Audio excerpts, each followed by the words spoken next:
இன்னைக்கு இந்த வீடியோவில் 12 மணி பூஜையில் என்னெல்லாம் நடந்துச்சு அப்படிங்கிறத தான் பார்க்க போகிறோம். நைட்டு 12 மணிங்க கரெக்டாக நான் சுடுகாடை கிராஸ் பண்ணி கோயிலுக்கு போகும்போதுல கோயிலில் பூஜை ஆகிட்டு இருந்தது.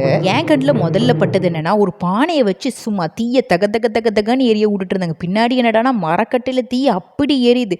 வேற ஒன்றும் இல்லைங்க, மஞ்சள் குளிக்கிறதுக்காக மஞ்சள் தண்ணி தான் ரெடி பண்ணிட்டு இருந்தாங்க. பானையே தெரில, அவ்வளோ தீ. சாமி ஆடுறவங்க கையிலலாம் வேப்பிலை கொத்து கொடுத்துட்டாங்க. அந்த வேப்பிலையை அந்த கொதிக்கிற மஞ்சள் தண்ணியில் முக்கி தாமையிலேயே தேய்ச்சிப்பாங்க. அதான் மஞ்சள் குளிக்கிறது. சாமி மஞ்சள் குளிச்சு முடிச்ச உடனேயே ஒரு குடம் தண்ணி எடுத்துட்டு வந்து அப்படியே தலையில எடுத்து ஊத்தி விட்டுட்டாங்க.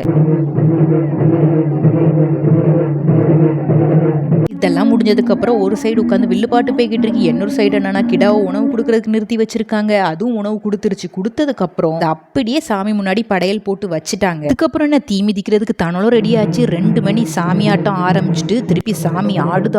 அவ்வளோ ஆட்டம் பயங்கரமா இருந்துச்சு. சாமி அப்படியே ஆடிட்டு பின்னாடி இருக்க தீயில மிதிச்சுட்டு வந்துட்டாங்க. என்னால் அதை ஷூட் பண்ண முடியல, ஏன்னா வந்துட்டு எல்லாரும் மறைச்சிட்டாங்க. உட்காந்து செம்ம ஆட்டம் ஆடி முடிச்சதுக்கு அப்புறம் ஊர்ல இருக்க எல்லாருமே வந்துட்டு சாமி ஆடுற எல்லாத்துக்கும் மாலை போட்டு விட்டாங்க. மாலைனா மாலை, எவ்வளோ மாலை தெரியுமா? கழுத்து ஃபுல்லாக மாலை. அந்த மாலையை தூக்கிட்டுலாம் நம்மளால் ஆடவே முடியாது, அவ்வளோ மாலை. ஆனால் சாமி ஆடும் போச்சுல அந்த சாமிக்கு வந்து அந்த மாலையோட வெயிட்லாம் தெரியாதுன்னு சொல்லுவாங்க. அதுக்கப்புறம் சாமி வந்து வில்லுப்பாட்டை அடிக்க சொன்னு வில்லுப்பாட்டு முன்னாடி நின்று செம்மையான ஆட்டம் ஆடி முடிச்சதுக்கப்புறம் கையில் வந்துட்டு பந்தத்தை கொடுத்தாங்க. அதான் தீப்பந்தோன் இருக்குல்ல.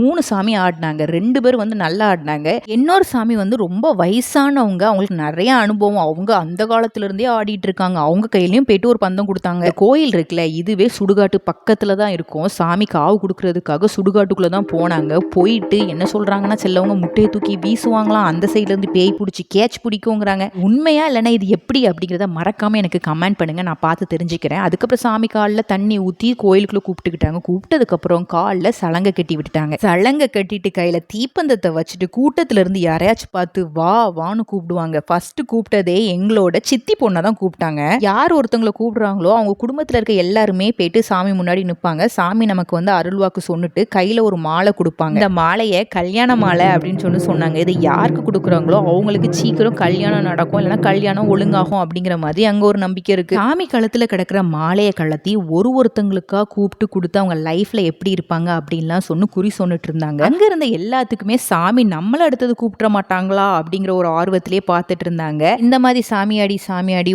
ஒருத்தருக்கா மாலை கொடுத்து முடிக்கிறதுக்கே மணி 4:30 ஆயிடுச்சு. சைட் பை சைடில் என்னன்னா கிடா வெட்டியிருந்தாங்களா, அதை வந்துட்டு கூறு போட ஆரம்பிச்சிட்டாங்க. கூறு போட்டு வரிகாரருக்கெல்லாம் பிரித்து வச்சுட்டு இருந்தாங்க.